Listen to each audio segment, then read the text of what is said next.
Sports on Air. Maganda yung laro natin kanina, nakahabol tayo, 21 points. Sabi ni Coach Chito, nagalit daw siya nung sa locker room, tapos umapoy na daw yung team. Ano masasabi mo doon? Yes, ni-remind lang kami ni Coach Chito nung halftime. Siguro nagising kaming lahat.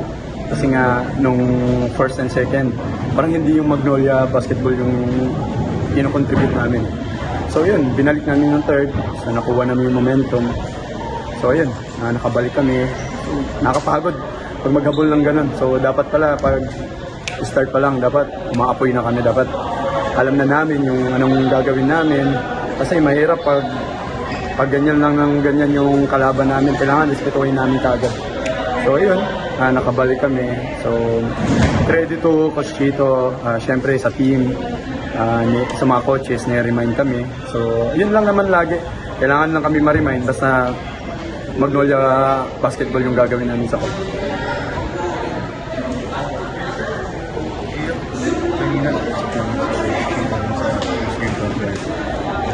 Galit lang siya ng halftime, sumisigaw daw siya. Ano bang, can you explain kung paano yung scene ng halftime interview? Yes, totoo. Sobrang sinabi nito sa media. So totoo yun. Sobrang galit siya sa amin lahat kasi yung pinakita namin ng first and second, hindi talaga Magnolia basketball, parang kanya-kanya kami. One pass, shot, hindi kami nag-execute. So yun, dun nga, sabi ko nga earlier, na-remind kaming lahat. So sabi namin, nag-usap-usap kami, be aggressive. Siyempre, kailangan na may exit ng mga pinapagawa ng mga coaches. So yun, thankful naman kami dun na na-remind kami kasi yun naman nakita namin yung result na yun.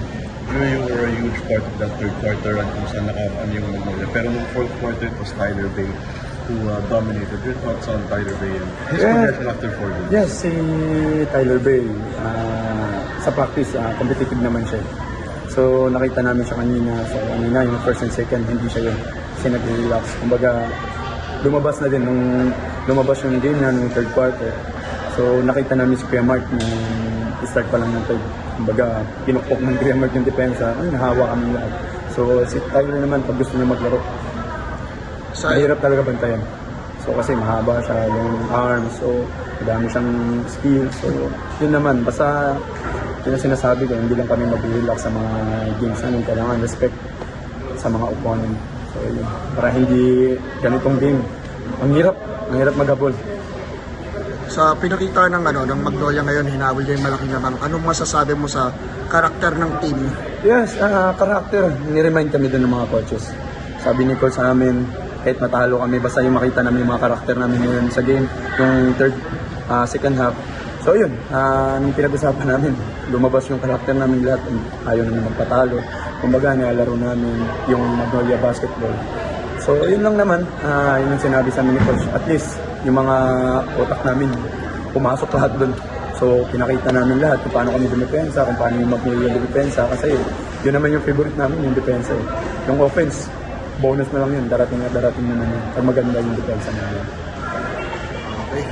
Habang mainit ang mga laman sa ating mga paboritong liga, mag-register sa 1xBet. Pwede nyo gamitin ang inyong browser or ang cellphone, mapa-Android man o iOS. Gamitin lang ang inyong mobile number at huwag kalimutan ilagay sa promo code ang 1x on air. Kapag ginawa nyo yan, pwede kayong magkaroon ng bonus up to 7,000 pesos.